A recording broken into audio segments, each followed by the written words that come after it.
조이야, 오늘 야고보 할아버지는 우리가 왜 친구들과 다투고 씩씩대며 싸우는지 아주 정확하게 짚어주셨단다. 그건 바로 우리 마음속에서 꿈틀거리는 나쁜 욕심 괴물 때문이야. 내가 갖고 싶은 장난감이나 자리를 양보하기 싫은 이기적인 마음이 싸움을 만드는 거지.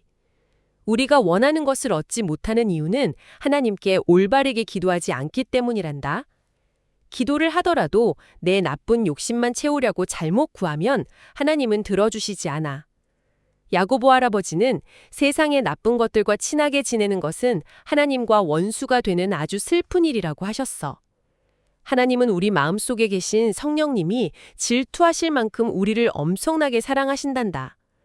그래서 교만하게 목에 힘을 주고 잘난 척하는 사람은 물리치시지만 나는 부족해요, 주님 도와주세요 하고 엎드리는 겸손한 사람에게는 아주 크고 따뜻한 은혜를 부어주시는 분이야.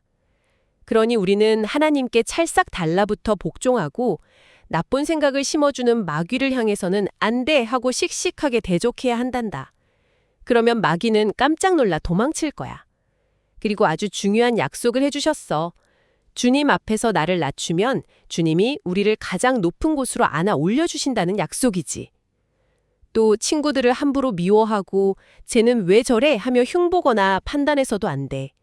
법을 만드시고 우리가 잘했는지 잘못했는지 재판하실 수 있는 분은 오직 위대하신 하나님 한 번뿐이시거든. 우리가 친구를 판단하는 건 건방지게도 하나님의 재판장 자리에 내가 턱하니 앉으려는 아주 무서운 교만이란다. 마지막으로 야고보 할아버지는 나 내일 저 동네 가서 돈 엄청 많이 벌 거다 하고 으스대는 사람들에게 따끔한 말씀을 하셨어. 조이야, 우리는 당장 내일 우리에게 무슨 일이 일어날지도 모르는 사람들이야. 우리의 생명은 아침에 잠깐 하얗게 보이다가 해가 뜨면 훅 사라져버리는 안개와 같이 아주 연약하단다. 그러니 내 힘을 자랑할 것이 아니라 주님이 허락하시면 제가 내일 이 일도 하고 저 일도 할 수 있어요 하고 모든 것을 하나님께 맡기는 겸손한 마음을 가져야 해. 착한 일을 해야 한다는 것을 알면서도 모른 척 안 하는 것도 하나님 앞에서는 아주 큰 죄가 된단다. 와, 방금 할아버지께서 들려주신 이야기 중에 그 욕심 괴물이라는 표현이 나오잖아요. 네, 욕심 괴물이죠. 정말 귀에 쏙 들어오는 표현입니다. 이 말씀을 듣는데 제 어릴 적, 아니 사실 어른이 된 지금도 일상에서 겪는 일들이 머릿속에 영화처럼 쭉 스쳐 지나가더라고요. 맞아요. 누구나 깊이 공감할 수밖에 없는 이야기죠. 우리 어린이 친구들도 집에서 동생이나 형, 누나랑 크게 다툴 때를 한번 떠올려 보면 좋을 것 같아요. 방바닥에 커다란 레고 블록을 쏟아놓고 멋진 우주선을 막 만들고 있는데 딱 하나 남은 빨간색 엔진 블록을 동생이 먼저 집어간 거예요. 아, 제일 중요한 부품인데 말이죠. 그렇죠. 그때 내 입에서 야 그거 내가 먼저 봤어 내놔 하고 소리를 지르며 장난감을 뺏게 되잖아요.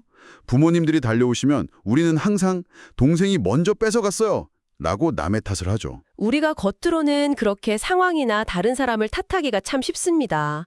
하지만 야고보 할아버지의 진단은 훨씬 더 깊고 날카롭거든요. 네, 어떤 점이 그런가요? 그 다툼의 진짜 원인은 내 동생이나 뺏긴 블록에 있는 게 아니라는 겁니다.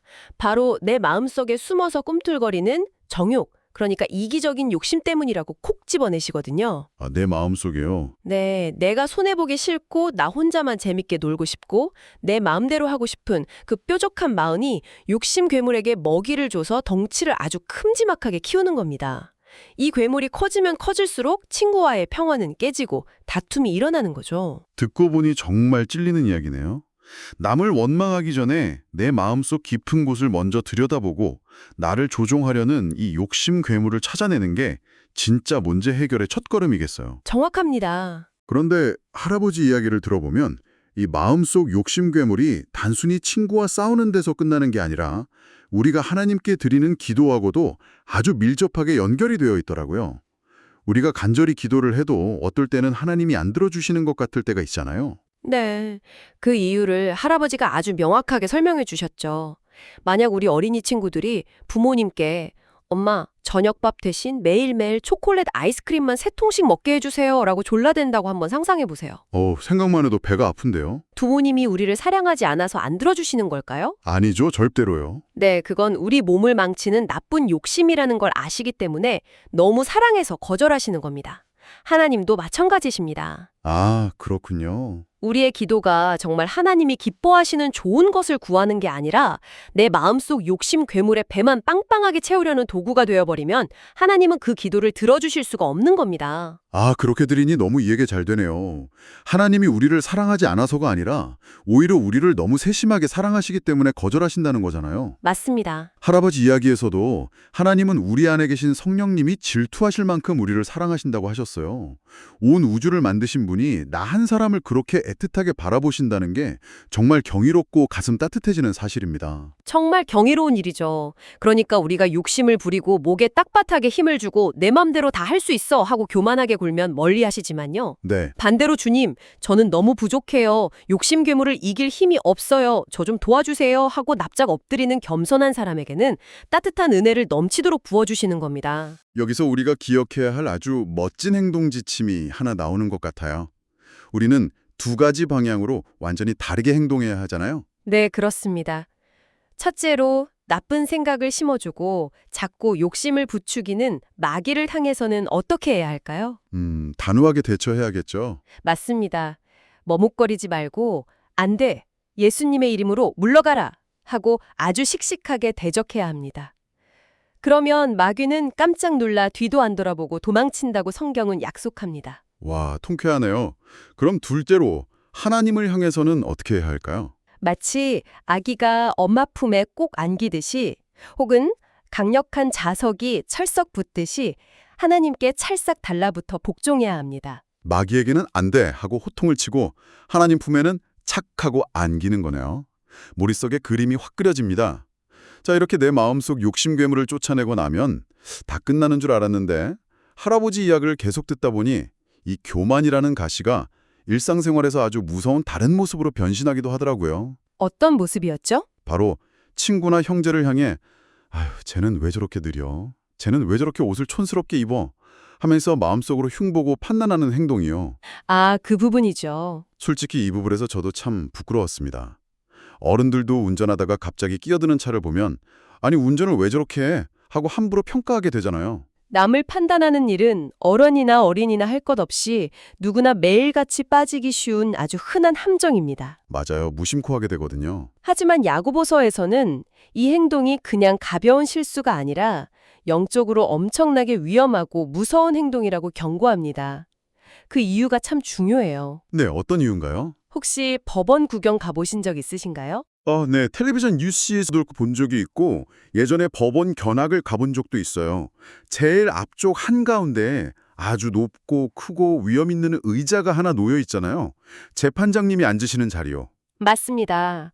우리가 누군가를 비방하거나 저 사람은 저래서 틀렸어 라고 판단할 때 일어나는 일이 영적으로 보면 바로 그겁니다. 그게 무슨 뜻이죠? 하늘의 법을 만드시고 우리가 진짜 잘했는지 잘못했는지 완벽하고 공정하게 재판하실 수 있는 유일한 분은 오직 위대하신 하나님 한 분뿐이십니다. 네, 오직 하나님만이시죠. 그런데 한낱 사람인 우리가 친구를 평가하는 순간 영적으로 보면 그 거대하고 위험 있는 하나님의 재판장 자리에 내가 건방지게 턱하니 올라가 앉는 것과 똑같다는 뜻입니다. 와, 제가 감히 하나님의 재판장 자리에 앉으려고 했다는 통찰이라니 정말 무겁고도 두려운 마음이 드네요. 정말 세심하게 우리 행동을 보고 계신 거죠. 마치 유치원생 꼬마가 대법원장의 옷을 훔쳐 입고 그 높은 의자에 기어 올라가서 자기 맘대로 판사봉을 두드리는 것처럼 말도 안 되는 교만이잖아요. 어린이 여러분, 친구를 미워하고 함부로 평가하는 게 그냥 친구끼리 겪는 조금 나쁜 행동이 아니었어요.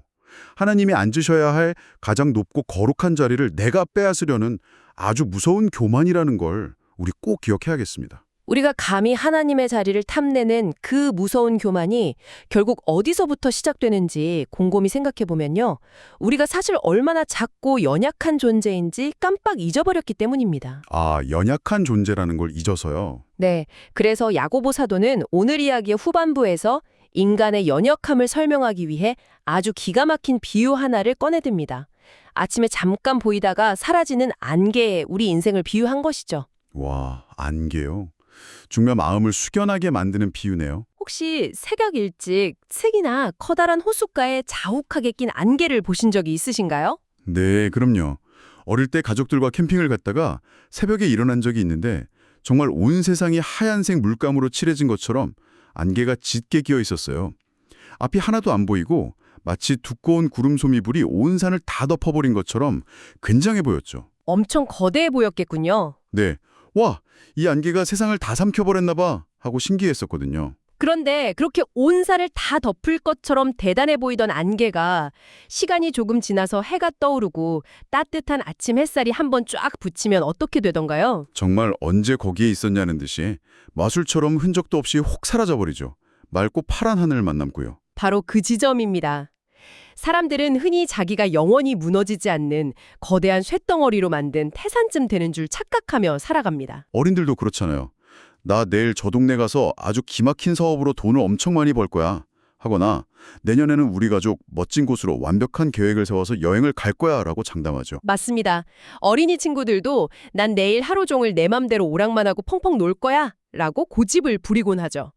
스스로 내일 일어날 일, 심지어 자기 생명조차 마음대로 조종하고 통제할 수 있다고 믿는 겁니다. 하지만 술상은 다르다는 거죠. 네, 야고보 할아버지는 그 모든 으스대는 마음을 향해 단호하게 말씀하십니다. 너희는 무쇠로 만든 산이 아니야. 해가 뜨면 흔적도 없이 사라지는 한낱 안개일 뿐이란다. 잠깐만요. 여기서 조금 어려운 말이 생각나는데요. 어린들 예배 시간이나 기도 시간에 하나님의 주권을 인정한다라는 표현을 자주 들을 수 있잖아요. 이 말이 우리 어린이 친구들에게는 조금 어려울 수 있을 것 같아요. 네, 그럴 수 있죠. 그러니까 우리가 스스로 내일 일을 통제할 수 있다고 믿는 건 교만이고 내 인생이라는 자동차의 진짜 운전대를 하나님이 꽉 잡고 계신다는 걸 인정하는 게 주권이라는 뜻일까요? 아주 정확하고 훌륭한 비유입니다. 우리가 내 인생의 운전석에 내가 앉아서 내 맘대로 핸들을 꺾을 수 있다고 생각하는 것, 그게 바로 안개가 자기를 태산이라고 착각하는 교만입니다. 그렇군요. 반대로 나는 안개처럼 아주 작고 연약해서 당장 1분 뒤에 무슨 일이 일어날지도 모르는 사람입니다. 하고 솔직하게 인정하는 것, 그리고 하나님께 운전대를 완전히 넘겨드리고 나는 조수석에 얌전히 앉아 하나님이 가시는 대로 저도 기쁘게 따라갈게요. 라고 고백하는 것, 이것이 바로 성경이 말하는 진짜 겸손입니다. 내가 금방 사라질 안개라는 것을 깊이 깨달아야만 비로소 절대 변하지 않고 영원하고 단단한 바위이신 예수님을 찾게 된다는 뜻이네요. 조금 전에 생각났던 기독교의 역설적인 은혜라는 어려운 말도 이제 완벽히 이해가 가요. 어떤 식으로 이해가 되셨나요? 놀이터에 있는 시소처럼요. 내가 무거운 바위인 줄 알고 위로 뻣뻣하게 올라가려고 하면 오히려 쿵 하고 땅으로 떨어지지만 주님, 저는 너무 가벼운 안개입니다 하고 자세를 한없이 낮추면 하나님이 그 반대쪽에서 묵직한 사랑으로 우리를 가장 높은 곳까지 붕 하고 안아 올려주신다는 거잖아요. 완벽하게 정리해 주셨습니다. 결국 오늘 할아버지가 들려주신 모든 이야기가 이 안개 비유에서 하나로 멋지게 연결됩니다. 어떻게 연결되죠? 내가 안개처럼 연약하다는 사실을 매 순간 기억하는 사람은 세상의 나쁜 것들을 친구 삼으며 으스대지 않습니다. 또 내가 감히 누굴 재판하겠어 하며 형제를 함부로 흉보지도 않게 되죠. 나의 무력함을 깊이 아는 자만이 전능하신 하나님의 옷자락을 두 손 꽉 쥐고 놓지 않게 되는 법입니다. 와, 정말 마음속 깊은 곳까지 울림이 있는 감동적인 연결이네요. 내가 무쇠라고 착각하면 내 마음대로 남을 판단하고 내 마음대로 내일의 시간표를 짜면 으스대겠지만 내가 안개임을 인정하면 오직 예수님 한 분만 꽉 붙잡게 되는 거군요. 바로 그겁니다. 그렇다면 우리 어린이들과 부모님들, 당장 오늘 이 시간 이후부터 그리고 내일 아침 눈을 떴을 때 우리는 어떤 태도로 하루하루를 살아야 할까요? 내일은 꼭 내 맘대로 이거 하고 저거 할 거야 라고 고집부리는 대신 말이죠. 성경은 우리 입술의 고백을 바꾸라고 아주 구체적으로 가르쳐줍니다. 주의 뜻이면 우리가 살기도 하고 이것이나 저것을 하리라. 즉 주님이 허락하시고 기뻐하시면 제가 내일 학교에도 가고 동생이랑 재미있게 놀 수도 있어요 라고 매일의 생명과 계획을 하나님께 예쁘게 올려드리는 겁니다. 아, 주님이 기뻐하시면요. 네. 그리고 오늘 이야기 마지막에 아주 따끔하면서도 중요한 가르침이 하나 더 있었죠. 아, 맞아요. 생각나요. 착한 일을 해야 한다는 것을 알면서도 모른 척하고 안 하는 것도 하나님 앞에서는 아주 큰 죄가 된다고 하셨죠. 이것도 결국 겸손과 연결이 되는 걸까요? 물론입니다. 예를 들어서 학교 급식 시간에 혼자 외롭게 밥을 먹는 친구를 봤어요. 마음속으로는 아, 내가 가서 같이 먹어주고 말도 걸어줘야 하는데 하고 착한 일인 줄 알면서도 그냥 편한 내 친구들 무리로 쏙 들어가 버리며 모른 척하는 것. 이런 행동도 죄가 된다는 거죠. 그렇습니다. 우리는 흔히 나쁜 행동을 하는 것만 죄라고 생각하기 쉬운데요. 하나님이 우리에게 이게 착한 일이야, 이게 사랑이야 하고 마음속에 알려주셨는데도 내 편의와 내 이기적인 마음, 즉 그 욕심 괴물 때문에 고집을 부리며 행동하지 않는 것은 명백히 하나님의 뜻을 거절하는 교만입니다. 아, 모른 척하는 것도 교만이군요. 반대로 겸손하게 내 인생의 운전대를 하나님께 맡긴 사람은 조수석에 앉아 하나님이 창밖으로 보여주시는 작은 선행의 기회들을 절대 놓치지 않습니다. 아는 것에 머물지 않고 일상 속에서 하나하나 행동으로 옮기는 사람이 바로 진짜 예수님의 멋진 제자인 것입니다. 그렇군요. 교만을 버리고 내 마음속 뾰족한 욕심 괴물을 예수님의 이름으로 씩씩하게 물리치고 내가 작은 안개임을 잊지 않고 늘 하나님의 운전대에 내 삶을 맡기는 것. 그리고 오늘 내 눈앞에 보여주시는 작은 착한 일들을 지나치지 않고 기쁘게 실천하는 삶. 이것이 우리가 오늘 성경 탐험을 통해 배운 가장 아름다운 제자의 모습이네요. 네, 정말 귀한 교훈입니다. 함께해 주신 여러분, 오늘 욕심 괴물과 안개 같은 인생에 대한 하나님의 말씀을 들으며 마음속에 무엇을 결심하셨나요? 혹시 지금 내 마음속에 동생이나 친구를 함부로 흉보고 판단하려던 교만이 남아있지는 않나요? 내 힘으로 모든 걸 다 할 수 있다는 착각을 내려놓고 영원한 바위이신 예수님께만 꼭 붙어있기로 이 시간 다짐해 보셨으면 좋겠습니다. 그럼 오늘 깨달은 이 귀한 마음을 두 손 모아 함께 기도하겠습니다. 사랑의 하나님 아버지 참 감사합니다. 저희 마음속에 있는 욕심과 교만이 다툼을 만들고 하나님과 멀어지게 한다는 사실을 깊이 깨닫게 해주셔서 감사합니다, 하나님. 저는 가끔 제 힘으로 뭐든지 다 할 수 있다고 착각하며 제멋대로 계획을 세우고 고집을 부릴 때가 있었습니다. 잠깐 보이다가 사라지는 안개처럼 연약한 저의 모습을 깨닫고 오직 영원하신 하나님만 굳게 의지하는 겸손함을 허락해 주세요. 제 입술로 친구들을 함부로 재판하거나 흉보지 않게 제 마음을 지켜주세요. 언제나 주님의 뜻이 무엇인지 먼저 묻고 제가 아는 착한 일들을 하나하나 기쁘게 실천하는 훌륭 예수님의 제자가 되게 도와주세요. 저를 긍휼과 사랑으로 높여주시는 예수님의 이름으로 기도드립니다. 아멘.